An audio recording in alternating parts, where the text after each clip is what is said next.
10 के दमदार ट्रेड्स में हमारे साथ हैं ट्रेड बुल्स के सच्चिदानंद ओत्तेकर, निर्मल बंग के विकास सालुंके, एनएवी इन्वेस्टमेंट के आशीष बहेती पिछले शो से हमारे साथ और अमित सेठ भी पिछले शो से हमारा साथ दे रहे हैं। और बिग मार्केट वॉइस में आज हमारे साथ डायमेंशंस कंसल्टिंग के सीईओ अजय श्रीवास्तव जी जुड़ेंगे, उनसे खास एक बातचीत करेंगे। और ये शो आप देखेंगे मेरे और वीरू की तरफ से। एक बार ज़रा मार्केट को रिविजिट करते हैं और उसके बाद स्ट्रैटेजीज लेना शुरू करेंगे। मार्केट में देखिए वो पहली स्विंग प्ले हो चुकी है। मैंने और वीरू दोनों ने आपको एक जो चीज़ एक डिस्कस की थी कि पहली स्विंग प्ले हो चुकी है। अगर आप एक डे ट्रेडर हैं तो मुनाफा बांध लीजिए, अगर पोजिशनल ट्रेडर हैं तो अपने स्टॉप्स को एडजस्ट कर लीजिए, ख़ास तौर से बैंक निफ्टी में। और निफ्टी में अब थोड़ा सा एक दिक्कत का कारण आईटी इंडेक्स, निफ्टी बैंक अभी भी ऑलमोस्ट डे हाई पर, थोड़ा सा नीचे डे हाई से लेकिन ऑलमोस्ट डे हाई पर, लेकिन निफ्टी आईटी वापस डे लो पर 2% नीचे निफ्टी आईटी। और अब इनफैक्ट ये इंडेक्स जो है एक बार अगर आप इसको मैप करेंगे तो इसके 52 वीक लो से सिर्फ आप 8% दूर रह गया ये इंडेक्स। तो जो पूरी की पूरी तेज़ी बनी थी वो वाइप आउट हो रही है यहाँ पर। और इन्फोसिस खास तौर से अपने 52 वीक लो से अब सिर्फ 3% दूर, विप्रो 52 वीक लो से सिर्फ 3% दूर। ये एक प्रॉब्लम मार्केट के लिए। लेकिन दूसरी तरफ बैंक निफ्टी और स्ट्रेंथ एफआईआई फेवरेट स्टॉक्स में एचडीएफसी ट्विंस और आईसीआईसीआई बैंक। थोड़ी मदद मार्केट की आज कर रहा है रिलायंस भी। और ब्रॉडर मार्केट काफ़ी स्ट्रॉन्ग, एडवांस डिक्लाइन इस समय करीब करीब 2:1 का। वीरू जी हाँ, तो ये आपने अगर आप देखिए बाजार के इस वक्त के जो हाइलाइट्स थे उनसे सुने। और एक दो चीज़ जो कि अच्छा कर रही है उसमें, जैसे कि मैं जिक्र कर रहा था कि कुछ स्टॉक्स जो कि अच्छा कर रहे हैं, जिसमें एचडीएफसी एमसी है, कोफोर्ज हो गया। फार्मा स्पेस में एक एलकेम ने एक अटेम्प्ट किया हाई लेवल्स पे सस्टेन करने का, लेकिन नहीं कर पाया। बट ब्रिटानिया जो कि अनुज ने डिस्कस किया था, that's now trading at day high. और मैं कह अनुज और राजेश जी ने it's striking 20 day exponential moving average. वाकई बहुत अच्छा अगर आप देखें सेटअप है यहाँ पे। और आईसीआईसीआई बैंक और अगर आप देखें कुछ अच्छा कर रहा है उसमें, इस आईसीआईसीआई बैंक सिर्फ वही स्ट्राइक कर रहा है मेरे को इस वक्त। खैर अब बात करते हैं हमारे आज के मेहमानों से। आशीष, आपके दो कन्विक्शन आइडियाज़ क्या रहेंगे? क्या अप्रोच करेंगे आप? मतलब एक अच्छा स्विंग तो आके जा चुका है अभी, बट अब जहां पे मोमेंटम अभी भी सस्टेन कर रहा है वो क्या चीज है? वीरेन जी, अब हमें लग रहा है कि थोड़ा सा लॉन्ग शॉर्ट पोजीशन जरूर रखनी चाहिए पोर्टफोलियो में। कुछ वीक काउंटर्स जहां वीकनेस दिख रही है उनको एज अ शॉर्टिंग अपॉर्चुनिटी अब थोड़ा सा ढूंढना चाहिए। तो पहला कॉल जो रहेगा वो है सी में शॉर्ट की सलाह रहेगी। स्टॉक अपने पिछले 8 दिनों के लोज आज ब्रीच कर रहा है और 20 डेमा के पास आ चुका है। अगर ये ब्रीच होता है तो इसमें और फॉल देखने मिल सकती है। तो जी में बिकवाली की सलाह है। जो स्टॉप लॉस इसमें मेंटेन करना है वो 214 का एक 214 का एक एसएल मेंटेन करना है। हमें लगता है कि ये जो फॉल है अभी 202 तक के लेवल्स दिखा सकता है। दूसरा जो कॉल है वो खरीदारी की सलाह रहेगी बजाज फिनसर्व में। हमें लग रहा है कि इसमें एक अच्छा पैटर्न बन रहा है और कंटिन्यूसली हायर हाइज स्टॉक दिखा रहा है। तो बजाज फिनसर्व में खरीदारी की सलाह है। 1300 का एक स्टॉप लॉस इसमें मेंटेन करना है। हमें लगता है कि 1360 तक के लेवल्स देखने मिल सकते हैं। ओके, चलिए तो बजाज फिनसर्व पर बाय और जी पर सेल इस समय, ये दो कॉल्स आपके लिए आशीष बहेती जी की तरफ से। सचिन को लेकर आते हैं। Sachin, good morning.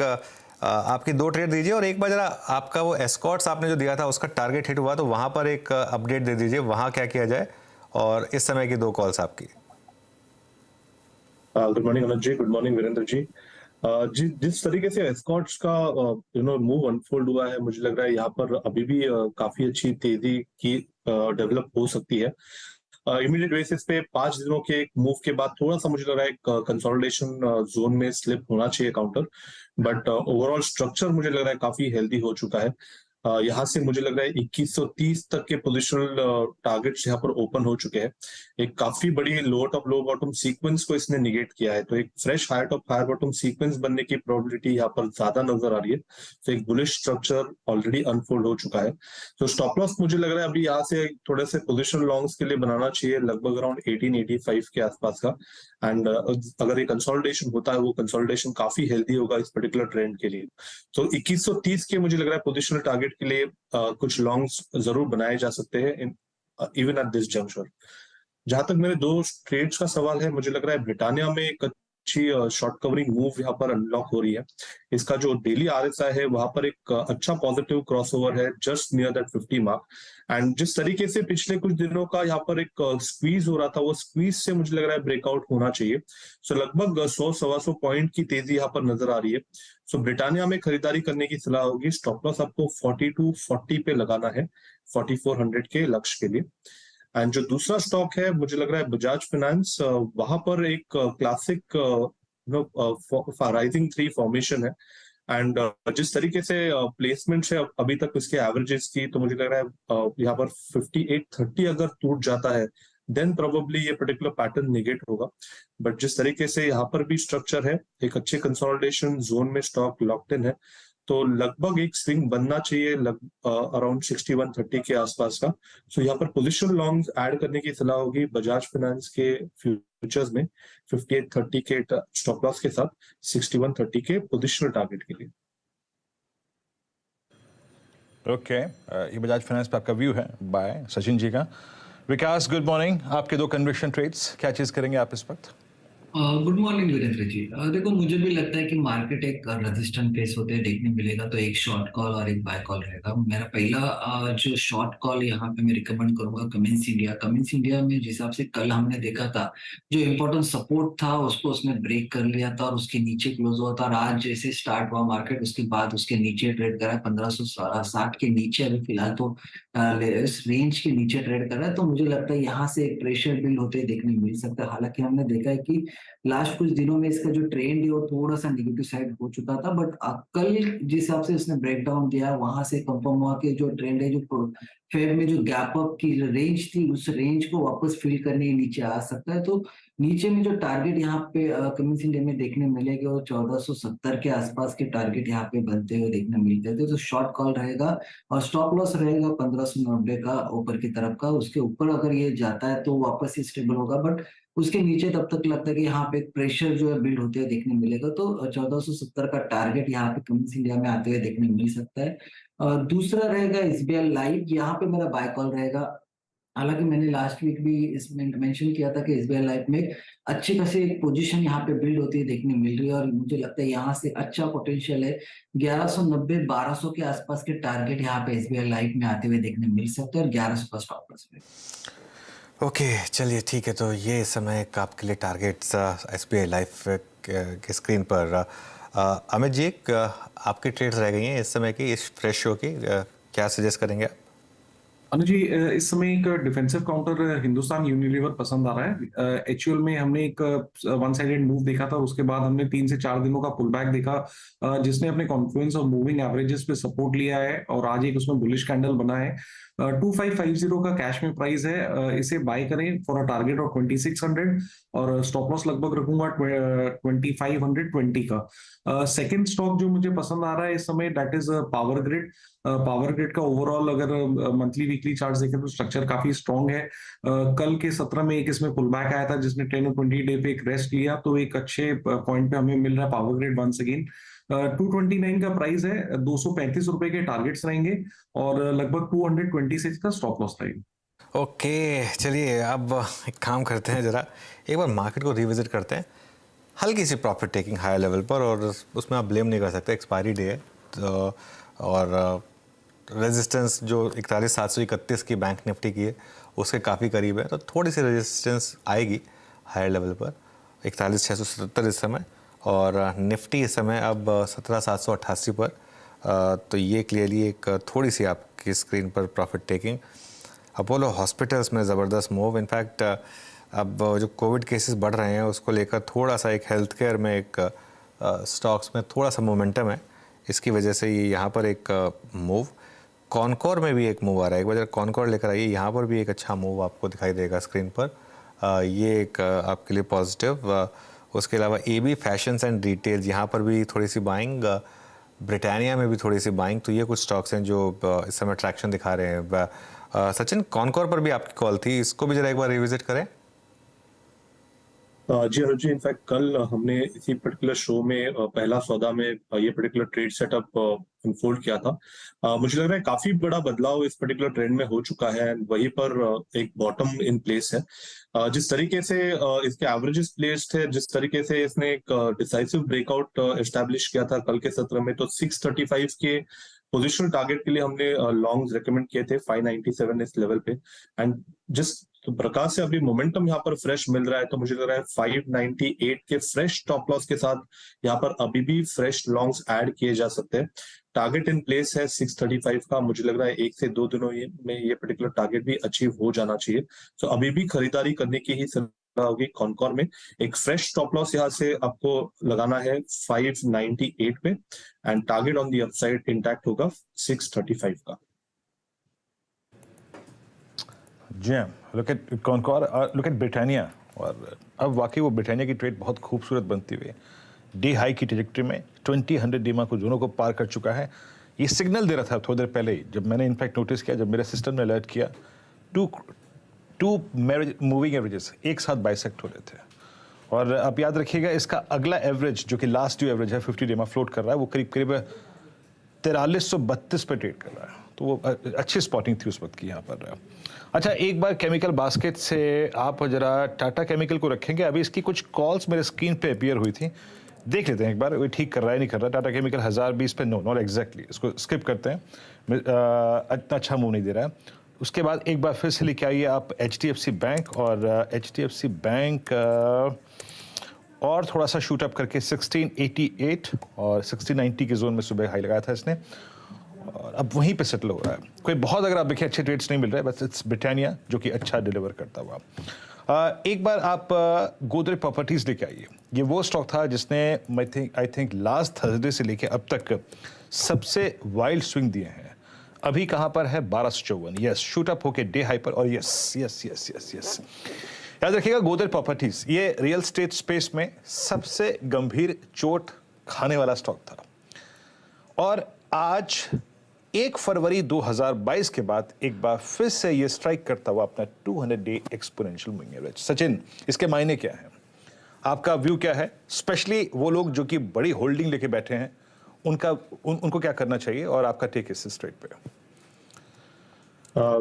Virendra ji, definitely यहाँ पर जिस तरीके से बदलाव हुआ है, यहाँ पर भी एक वीकली चार्ट्स पे काफी दिनों से, काफी महीनों से इनफैक्ट एक फॉलिंग वेज फॉर्मेशन था। एंड जब भी ये फॉलिंग वेज फॉर्मेशन एक ट्रेंड के लोअर एंड पे आ जाता है, अगर वो पर्टिकुलर पैटर्न कंफर्म होता है, तो उसके संकेत यही होते हैं कि बॉटम इन प्लेस हो चुका है। तो आई थिंक 1050 1030 के आसपास जो हमने स्विंग्स देखे हैं पिछले हफ्ते में, आई थिंक वो पर्टिकुलर स्विंग्स काफी कॉन्क्रीट है। एंड जिस तरीके से यहाँ पर ये बदलाव हुआ है, जिस तरीके से मोमेंटम अनलॉक हुआ है, अपने 200 डे एक्सपोनेंशियल मूविंग एवरेज के नजदीक आ चुका है काउंटर, तो मुझे लग रहा है जल्द ही ये अपने वीकली 200 एक्सपोनेंशियल मूविंग एवरेज को भी काटेगा, एंड लगभग ये पर्टिकुलर मोमेंटम 1450 1460 तक भी एक्सटेंड होगा। आई थिंक यहाँ पर अभी भी एक पॉजिटिव बायस ही रखना है। मोमेंटम के लिहाज से थोड़े से एवरेजेस से थोड़ा दूर जरूर चला गया है अपने शॉर्ट टर्म एवरेजेस से, तो अगर डिक्लाइन भी आते हैं तो मुझे लग रहा है इस पर्टिकुलर ट्रेंड के लिए काफी हेल्दी होंगे। सो जरूर अपने पोर्टफोलियो में इसे ऐड करना चाहिए। स्टॉप लॉस अभी यहाँ से 1030 का लगाना है on a weekly closing basis for a minimum target of around 1460। Okay, ठीक है। तो ये इस समय गोदरेज प्रॉपर्टीज़ पर एक कॉल। अब एक काम करते हैं, अब हमारे साथ बिग मार्केट वॉइसेस कैटेगरी में डायमेंशंस कंसल्टिंग के CEO अजय श्रीवास्तव जुड़ गए हैं, और एक बेबाक बातचीत करते हैं उनके साथ फिर मार्केट को लेकर। Ajay ji, good morning. Good morning अनुज। पिछले इंटरेक्शन और आज के इंटरेक्शन में क्या बदल गया? देखिए, 1000 पॉइंट की निफ्टी रैली हो गई, और FIIs जो इतने सेल मोड में थे, अब ऐसा लग रहा है कि एकदम ज़बरदस्त एक होड़ लगी हुई है बाय करने की, कैश में भी फ्यूचर्स में भी। क्या चेंज हुआ? मतलब कोई डेटा पॉइंट तो ऐसा आया नहीं, लेकिन चेंज क्या हो गया? सिर्फ सेंटिमेंट चेंज हुआ, उसकी वजह से मार्केट में इतनी बड़ी रैली? देखिए अनुज, हर चीज रुकती है कभी ना कभी। लगातार सेलिंग, कितने महीनों से लगातार सेलिंग हो रही थी, आप देखिए कितने महीनों से लगातार सेलिंग, और मार्केट भी एक स्टेबलाइजिंग बॉटम बना चुकी थी थोड़ा सा, क्योंकि जो हमने डोमेस्टिक परचेजेस हैं कंटिन्यू हो रही थी लगातार।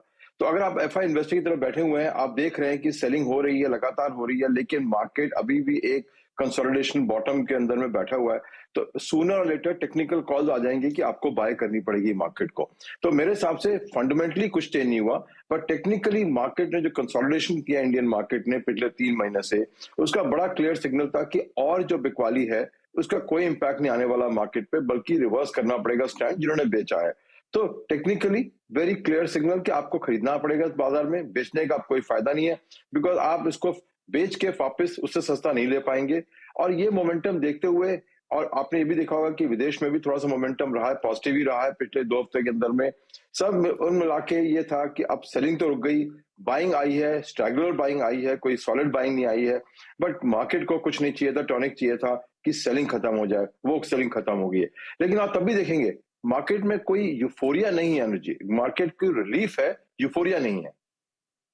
बिल्कुल, यूफोरिया नहीं आया तो बेटर रहता है एक्चुअली, ये हमने नॉर्मली नोटिस किया है अजय जी।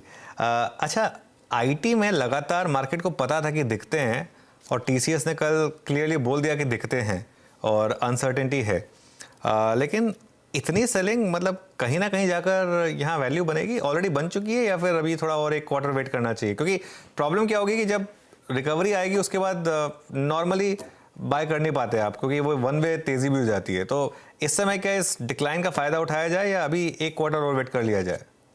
अरे अनुज, हमारे हिसाब से एक क्वार्टर का वेट करना इसमें जायज रहेगा जिसने नहीं इन्वेस्टमेंट किया है, क्योंकि जो इम्पैक्ट जो स्लोइंग ऑर्डर बुक का आ रहा है इम्पैक्ट, वो विजिबल होगा नेक्स्ट 2 क्वार्टर्स में। अभी भी आप देख रहे हैं विजिबल नहीं है इतना, अभी भी थोड़ी ग्रोथ आई है उनकी। जब डी ग्रोथ पे आएगी मार्केट, तब जाके आप देखेंगे एक मार्केट का बॉटम बनेगा। और खासकर माहौल ये है कि रुपी डॉलर की पैरिटी के अंदर में भी जो बेनिफिट था 2 साल का 74 से 82 का, वो भी अब खत्म होने वाला है, क्योंकि अब रुपी 82 के आसपास अटका हुआ है। प्रीमियम भी 2 रुपए से नीचे चल रही है, 100 साल की प्रीमियम। उसको देखते हुए जो कुशन था, आप देखेंगे टीसीएस रिजल्ट देखिए, इन्फोसिस देखिए, जो बेनिफिट मिला इनको 2 साल में, वो वॉल्यूम का नहीं मिला, कांस्टेंट करेंसी में नहीं है, बट रुपी डॉलर से बेनिफिट आया। वो बेनिफिट अब इन कंपनियों को नहीं मिलेगा इस साल, और आई थिंक अगले 2 साल के लिए, जो थोड़ा सा एक रुपी ने भी एक थोड़ा सा हल्का सा बॉटम बना दिया है उस हिसाब से। तो अभी निवेश करने का कोई फायदा नहीं है, वेट करिए क्वार्टर में, देखिए क्या ट्रेंड आते हैं। बिकॉज हमारे हिसाब से विजिबल ऑर्डर बुक स्लोडाउन जो हम यूएस में देख रहे हैं, अभी तक इन कंपनियों ने रिपोर्ट नहीं किया। अब जो क्वार्टर में आएगा रिपोर्टिंग आएगी कि विजिबल ऑर्डर स्लोडाउन शुरू हुआ है जो मार्केट के अंदर में। ये जो आज की सेलिंग है, आज की जो सेल है, ये उनके 2 साल पुराने 3 साल पुराने ऑर्डर की सेल है। अब जो नहीं आएगी ट्रेजेक्टरी, वो आएगी फर्स्ट क्वार्टर के बाद में, क्लैरिटी आ जाएगी कि कितने ऑर्डर आए। बिकॉज जितने भी बाइंग होती है एमएनसी कंपनीज में यूएस में, फर्स्ट 2 क्वार्टर्स में ऑर्डर आपको रिलीज हो जाते हैं आईटी कंपनीज में। तो फर्स्ट क्वार्टर का वेट कर लीजिए, कोई जल्दी नहीं है, और फिर आप उसको कॉल लीजिए कि आपने क्या लेना है। मार्केट कभी कभी करेक्शन देती है, उसका फायदा उठाइए, बट अगर इसी तरीके से चल रही है मार्केट, तो कोई जल्दबाजी की जरूरत नहीं है कि हमने आज ही खरीदना है, कल खरीदना है। शेयर मिलेंगे, थोड़ा बहुत ऊपर नीचे होगा, बट वेट कर लीजिए, क्वार्टर में ट्रेंड क्लियर हो जाएगा। पर दूसरी बात यह है कि सप्लाई नहीं है स्टॉक्स की। देखिए टीसीएस में लिक्विडिटी कितनी 22% है पब्लिक के पास में सिर्फ। इन्फोसिस में इंस्टीट्यूशन इन्वेस्टर्स को निकाल दीजिए तो पब्लिक में बहुत कम स्टॉक है, फ्लोटिंग स्टॉक। तो वो देखते हुए वनस्पत आप ये देखते हैं कि इसमें करेक्शन इतने नहीं आते हैं, चाहे आपके रिजल्ट की वॉलेटिलिटी जितनी मर्जी हो। तो इन्वेस्टर को ध्यान रखना पड़ेगा कि ये शेयर वो नहीं है जहां पे आप 10 to 20% फॉल देखेंगे, बिकॉज लिक्विडिटी नहीं है इंडिविजुअल्स के पास में, रिटेलर्स के पास में। जो इंस्टीट्यूशन लिए हुए हैं, डटे हुए हैं, टीसीएस में जो लेके बैठा है, डटा हुआ है, ये एमएनसी की स्टोरी है, शेयर है, बेचना नहीं है। अजय जी नमस्कार, वीरेंद्र बोल रहा हूँ दिल्ली स्टूडियो से सर। और जो हमारे पिछले 4-5 इंट्रोडक्शंस हुए हैं उसमें हमेशा आपने मेटल्स का जिक्र किया, बैंक को लेकर आप थोड़ा सा अवॉइड, आपका व्यू था। आपके उस बैंक को अवॉइड करने के व्यू के पीछे एक बड़ा कारण ये भी था कि आपने कहा था कि रेट्स बढ़ रहे हैं, सब्सटेंशियली रेट हाइक्स हो गए हैं, एनपीए साइकिल थोड़ी सी टफ हो जाएगी, लोगों की ईएमआई लैप्सेस होने शुरू हो जाएंगे। बट अब जब इस बार एक पॉज आ गया है सर, आपका व्यू क्या है बैंक्स पर, रेट सेंसिटिव्स पर इस वक्त, इस प्राइस पर? सी बैंक से हमारा व्यू सेम कंसिस्टेंट है। जो बैंक की जो ग्रोथ रेट आ रही है, आप एसबीआई का भी देख लीजिएगा, सबसे बड़ी ग्रोथ रेट आ रही है पर्सनल अनसिक्योर्ड लोन्स में। जो हालात आपने देखा, टीसीएस ने कितने एम्प्लॉय ऐड किए इस क्वार्टर में? 800 employees. Can you believe it कि 800 एम्प्लॉय। जब भी हालात अनएम्प्लॉयमेंट के आते हैं तो पहला 6 महीने में कभी इंपैक्ट नजर नहीं आता, बिकॉज लोग के पास सेविंग होती है, इधर से उधर से आप पे करते रहते हैं। अनएम्प्लॉयमेंट और मार्केट वॉलेटिलिटी का अनएम्प्लॉयमेंट इंपैक्ट आता है 6 से 9 महीने बाद में। और सबसे पहला इंपैक्ट आएगा अनसिक्योर्ड लोन मार्केट के ऊपर में। और उसी हिसाब से देखते हुए कि जो बैंकों की ग्रोथ रेट है, और रिकवरी तो छोड़ दीजिए, ग्रोथ रेट भी सारी इसी पर निर्भर है कि हम अनसिक्योर्ड लोन्स को बढ़ाते चले जाएंगे। और उस सेगमेंट के अंदर में स्ट्रेस आना लाजमी है, होगा, टाइम से आएगा, क्योंकि उसमें 6 महीने में तो आपने कभी भी आप देखिए नौकरी छूटती है तो पहले 3-4 महीना कहीं ना कहीं जुगाड़ करके ईएमआई आप दे देते हैं, नौकरी नहीं होती, उसके बाद में धीरे धीरे स्ट्रेस आएगा। तो हमारे हिसाब से नेक्स्ट 6 मंथ्स के अंदर में जो हमारा क्वार्टर होगा जून टू दिसंबर में, पर्सनल लोन का स्ट्रेस विजिबल होगा बैंक के ऊपर में। एक तो ग्रोथ गिरेगी और दूसरे स्ट्रेस विजिबल होगा। वो देखते हुए हमें ये लगता है कि पैसा अगर आप निवेश करें मेन लाइन इकोनॉमीज के अंदर में, जैसे उसके अंदर में, तो आपको शायद सेफ्टी मिलेगी और आपके रिटर्न अच्छे आएंगे। रिलेटिवली शायद मार्केट दोनों बढ़ेंगी, हो सकता है, लेकिन आपका चांसेस हैं हायर रिटर्न के और सेफ्टी के इंडस्ट्रियल स्टॉक्स में, कैपिटल गुड स्टॉक्स में, मेटल स्टॉक्स में, वनस्पत बैंक में, जिनका एक पिलर चल रहा है इस समय, पर्सनल लोन, अनसिक्योर्ड लोन। कोई कंपनी नहीं उधार ले रही, थोड़ा बहुत ले रही है उधार, जो विदेश के डॉलर बॉन्ड्स को रिडीम करके इंडिया में ले रही है, और वो भी फटाफट जितनी जल्दी होगा वो पे कर देंगे। उस माहौल को देखते हुए, पर्सनल लोन का फोकस देखते हुए, आप ये bank higher and higher risk category में जा रही हैं धीरे धीरे, और वो उसका विजिबल आएगा, आपको देखिएगा जून के बाद में आप देखना शुरू करेंगे कैसे स्ट्रेस आएगा। ओके, चलिए, तो बैंक्स पे आपका व्यू, मैंडेट अभी भी वही एग्जैक्टली है। अच्छा, अभी इसी रेट हाइक की जो प्रोसेस जिस पे एक विराम लगा है, पॉज लगा है अजय जी, उसी पे थोड़ा सा बात करते हैं। उसके बाद हमने रियल एस्टेट स्पेस में, रियल एस्टेट एंसिलरी में काफ़ी स्ट्रॉन्ग मूव देखा, एचएफसीज में काफ़ी स्ट्रॉन्ग मूव देखा। यहाँ पर आपकी राय क्या है सर इस वक्त? देखिए, रेट सरप्राइज था कंपनियों के लिए। तो बेहतरीन बात है कि आप बोरोइंग कॉस्ट आपकी कैप हो गई है, जो एनबीएफसीज को प्रेशर आ रहा था कि लगातार रेट बढ़ रहे थे, तो उसके लिए तो काफी रिलीफ था। चाहे इंडिविजुअल को रिलीफ नहीं होगा, बिकॉज आरबीआई ने अब भी अपना टारगेट रखा है 5.4%, उनकी मैंडेट है 4% की इन्फ्लेशन की, और उन्होंने अब भी टारगेट रखा है FY24 का 5.4%। तो उस रेट पॉज को देखते हुए और यूएस में जो कल डेटा आया उसको देखते हुए, आई थिंक आप ये थोड़ा सा रिलीफ मिला है एनबीएफसीज को, एचएफसीज को, कि अब वो शायद कंपैरेटिव हो सकते हैं मार्केट के अंदर में। दूसरी है, आप जो मर्जी डेटा पॉइंट पढ़ लीजिए, एक चीज नजर आ रही है बड़ी क्लियरली हमको, कि जो प्रमोशनल स्कीम्स आ रही हैं हाउसिंग फाइनेंस कंपनीज की, वो एक मार्केट कमेंट्री जो मर्जी हो, वो एक चीज बता रही है कि कंपटीशन इंटेंस है या फिर डिमांड में प्रॉब्लम है। बिकॉज हर एचएफसी ने अब प्रमोशन स्कीम चालू कर दी है, लोअर रेट, खासकर नेशनलाइज्ड बैंक ने कर दिया lower rate, waiver of charges etcetera. इस माहौल में आके अगर आप एचएफसी में अब निवेश करेंगे, उसका रिटर्न आपको 10% पर एनम के हिसाब से निकालना वर्सेस फिक्स्ड इनकम बहुत ही मुश्किल है, मेरे हिसाब से बहुत ही मुश्किल है। तो बेसिकली एक इकॉनमी जो 6% से नीचे ग्रो करेगी, 5.4 to 6 जिसका भी एस्टिमेट ले लीजिए, उसके अंदर में आपको इक्विटी से 15 से 20% रिटर्न निकालना बहुत मुश्किल होगा। खासकर जो पूरी उनकी जो बिजनेस है वो लोन पे निर्भर है, कि हमें लोन लेंगे और लोगों को लोन देंगे और वो मार्जिन कमाएंगे। एचएफसी का मॉडल यही है। तो उस माहौल में जो कंपटीशन है, माहौल में जो डिमांड सप्लाई है, जो इंडिया की ग्रोथ रेट है, देखते हुए आप, मुझे लगता नहीं कि आपको 15% रिटर्न आएगी इन शेयर्स में, जो अभी थोड़ा कॉन्फिडेंस है, बट 15% रिटर्न बहुत ही मुश्किल है इस मार्केट में एचएफसी से निकालना। ओके, चलिए, तो एचएफसीज की बात हो गई। अच्छा अजय जी, एक और जो चीज़ पिछले एक हफ्ते में हुई, वो जो आईएमडी की प्रेस कॉन्फ्रेंस हुई, उन्होंने बोला कि मॉनसून एक्चुअली नॉर्मल होगा, और एक मार्केट में पिछले 3 महीने से एक डर लगा हुआ था कि शायद मॉनसून डेफिशिएंसी होगी, और हमने रूरल स्टॉक्स में काफ़ी करेक्शन देखी थी, खासतौर से ट्रैक्टर रिलेटेड स्टॉक्स, थोड़े से ऑटो स्टॉक्स, वहाँ पर अब एक शानदार पुल बैक आया है, और इस पॉकेट ने पहले काफ़ी पेन झेली है। यहाँ पर कोई आइडियाज हैं आपके पास इस समय? आपको लग रहा है यहाँ पर कुछ बाइंग बन सकती है? देखिए, एग्री स्टॉक्स के अंदर में हमारे हिसाब से अच्छी बाइंग बन सकती है, बिकॉज ये स्टॉक काफी करेक्ट हो चुके हैं, इनकी ट्रेजेक्ट्री अच्छी है, गवर्नमेंट की फोकस है एग्रीकल्चर के ऊपर में। उस हिसाब को देखते हुए डिमांड वाइज तो मुझे प्रॉब्लम नजर नहीं आती है ना। तो हम मार्केट कमेंट्री बहुत सुनते हैं हम लोग मॉनसून के बारे में, बट काफी अपने इन्वेस्टमेंट डिसीजन पे आई डोंट थिंक इतना हम लोग उसको लेके चलते हैं, बिकॉज गवर्नमेंट कुछ भी कर ले, या अगर आपका खेत आपका उजड़ गया है आपके बारिश से, तो आपको कॉम्पेंसेशन मिल जाएगी। तो मॉनसून होना ना होना का फर्क इतना हमने डिमांड पे पिछले 5 साल में अनुजी नहीं देखा है, जो कि आप मार्केट में अखबारों में पढ़ते हैं कि डिमांड कम हो जाएगी, ये तो नहीं देखा हमने।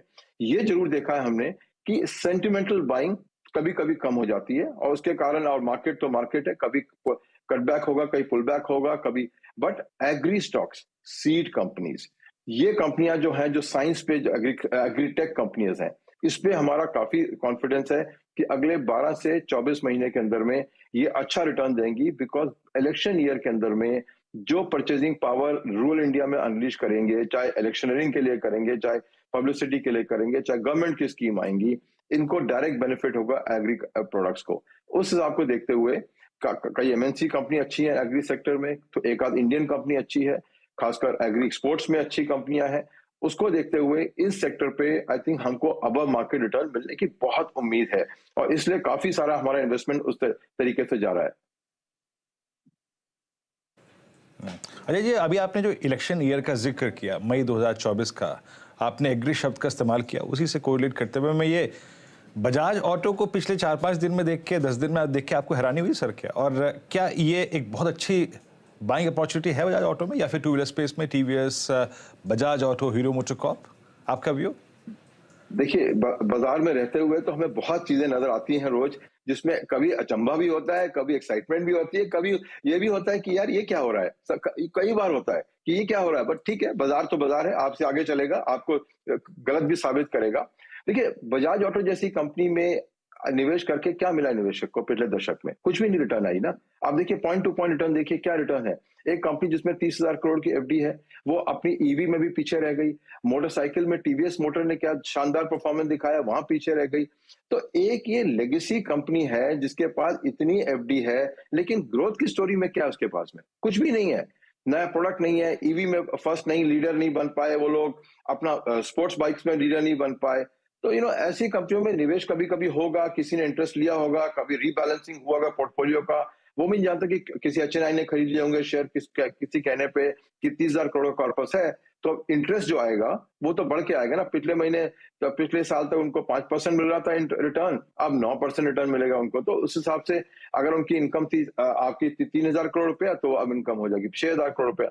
तो ट्रेजरी इनकम पे जरूर उनको बहुत बेनिफिट मिलेगा, बिकॉज कॉर्पस एफडी का बहुत बड़ा है।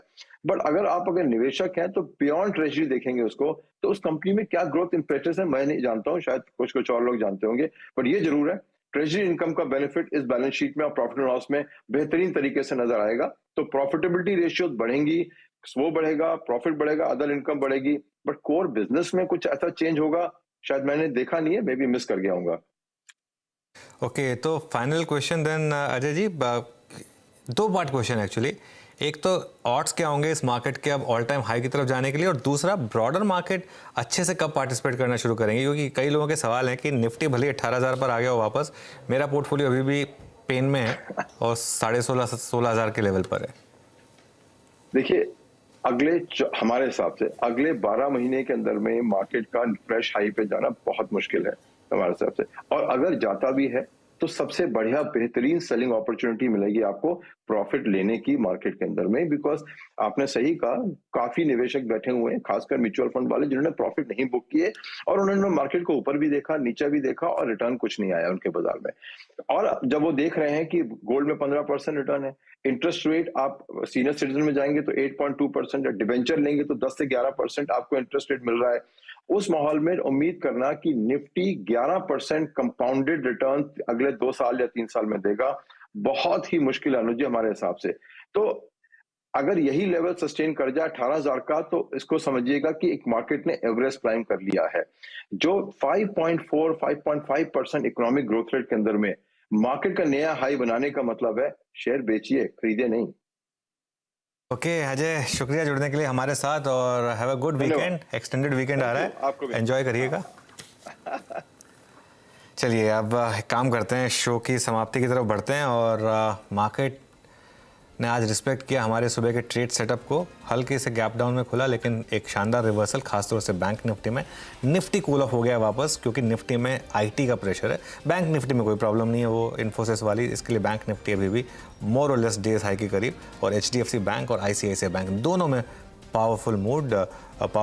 और नीरज जी के पास चलते हैं। Neeraj ji, good morning. और सुबह यही हमारा सेटअप था कि आज बैंक निफ्टी पर फोकस करिए, और प्ले आउट हो रहा है, और एक्सपायरी वाला दिन शानदार मूव। बिल्कुल, और आईटी ने एक्चुअली मूड ख़राब कर रखा है, और बाकी तो ठीक है, बट ये एक एडवांस डिक्लाइन वाला नंबर अब थोड़ा सा मिसमैच की तरफ बढ़ रहा है। तो देखते कैसे प्ले होता है। लेकिन हाँ, आईटी में दबाव देखिए आप, इन्फोसिस, टीसीएस, टेक महिंद्रा, विप्रो, जितने भी देखेंगे आप, सब में एक प्रेशर बनता हुआ दिख रहा है।